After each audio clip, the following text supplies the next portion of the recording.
بات ہو رہی تھی ارشد صاحب کے دوستوں کے ساتھ جن کے ساتھ ظاہر آپ سے بہت بات ہوتی کہ وہ یہی کہتے تھے یار کیا کریں گے زیادہ سے زیادہ، مجھے پتہ ہے کیا کریں گے، اینڈ پہ مجھے گولی مار دیں گے.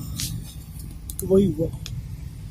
ادھر ایک دن یہ پارلیمنٹ ہاؤس میں وہ سینٹ کی کوئی کمیٹی ہے، جب لوگوں کو کوئی مارتا ہے تو وہ لوگ بیٹھتے ہیں اور وہ لوگ بیٹھ کے کوئی بات چیت کرتے ہیں. ان کی کمیٹی بنی ہوئی ہے داخلہ کی.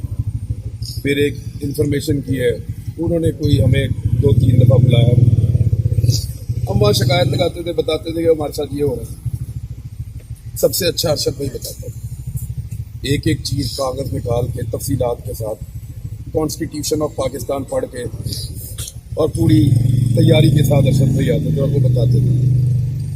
اس دن وہاں سے باہر نکلے نا تو ادھر کی گاڑی کھڑی ہوگی شاید ارشد بھائی کی، وہ گاڑی لے کر تو جا رہے تھے تو میں نے رستے میں روک لیا. میں نے کہا بھائی اکیلے مت پھیرا کرو آپ یہاں پہ، آپ کو پتہ ہے آپ نے 100 دشمن بنا لیے ہیں، کوئی آپ کے اوپر حملہ کرے گا، بدتمیزی کرے گا تو یہ بعد میں برداشت نہیں ہوگی ہم سے، تو ایسے مت کرو، میں تو بندوبست کرتا ہوں، آپ اکیلے مت پھیرو شہر میں. یار اس کے پاس سے ہی نہیں گزرا تھا.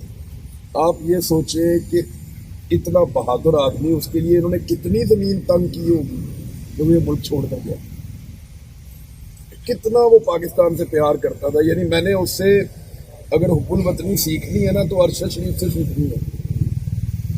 اس نے گلہ بھی نہیں کیا یار اپنے منہ سے کبھی، وہ اپنی بات تو کرتا ہی نہیں تھا، وہ تو دوسروں کی بات کرتا تھا. کبھی اس کو یہ کہتا سنا مجھے یہ کر دیا یا مجھے یہ کہہ دیا، میں یہاں پہ اپنی تو ایف آئی آر کی بھی بات نہیں کرتا. میں اسی لیے یہاں پہ وہ بات بتانا چاہتا ہوں، جب عمران ریاض خان صاحب اور سمیع ابراہیم صاحب اور ارشد شریف صاحب یہ سب اسلام آباد ہائی کورٹ میں پیش ہوئے تو وہاں سے ہم نکلے تو فیصل چودھری صاحب نے کہا کہ جی آپ میرے آفس آ جائیں، وہاں پہ کچھ ڈسکشن کرتے ہیں، کیونکہ اس وقت یہ مشورہ ہو رہا تھا کہ کیا ہمیں سپریم کورٹ بھی چلے جانا چاہیے، کیونکہ ایف آئی آر مختلف شہروں میں تھی، جورسڈکشن اسلام آباد ہائی کورٹ کی نہیں تھی.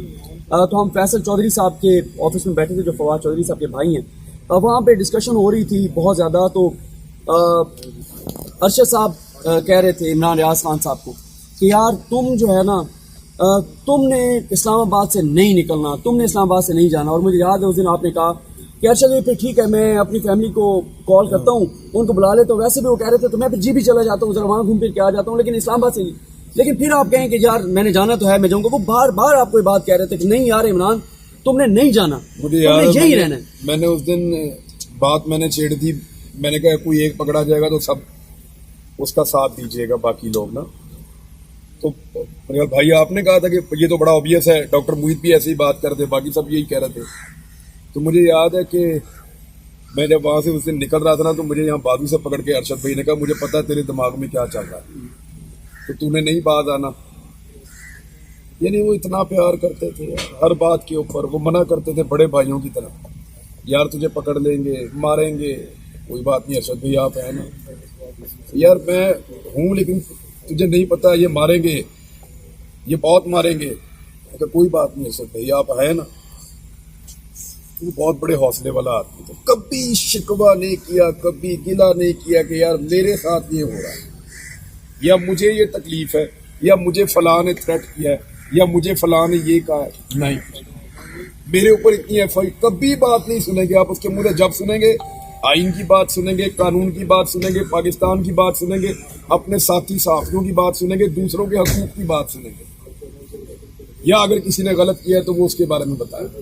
اپنا تو گلہ شکوہ وہ کرتا ہی نہیں تھا کسی سے. اتنی تکلیف تھی میں آپ کو بتاتا ہوں، بے شمار لوگ ان سے رابطہ کرتے تھے اور انہیں کہتے تھے کہ ارشد بھائی ہم یہ ارینج کرنا چاہتے ہیں آپ کے لیے. کم سے کم 1 درجن کے قریب لوگوں نے میرے ساتھ رابطہ کیا کہ ارشد شریف جہاں بھی ہے آپ ہم سے رابطہ کریں، ہم ان کا پورا رہنے کا، ان کا ہر چیز کا بندوبست، ان کی سیکورٹی کا جس ملک میں وہ چاہیں گے ہم کرتے ہیں. دنیا بھر میں پاکستانی ہیں، بڑے وسائل والے لوگ ہیں، اور میں نے سب کو نمبر دیا ارشد بھائی، رابطہ کروایا، اور سب نے مجھے میکسیمم واپس یہ جواب دیا کہ یار وہ تو کسی کا احسان ہی نہیں لیتا، وہ کسی کو مانتا ہی نہیں، بولتا ہی نہیں ہے کسی کو کچھ. تو ارشد بھائی کو آپ ایک ٹائم کا کھانا بھی کھلا دیں تو یہ ممکن نہیں تھا. وہ نہیں بھائی کسی کا، نہ اس کے پاس سے ڈر گزرا،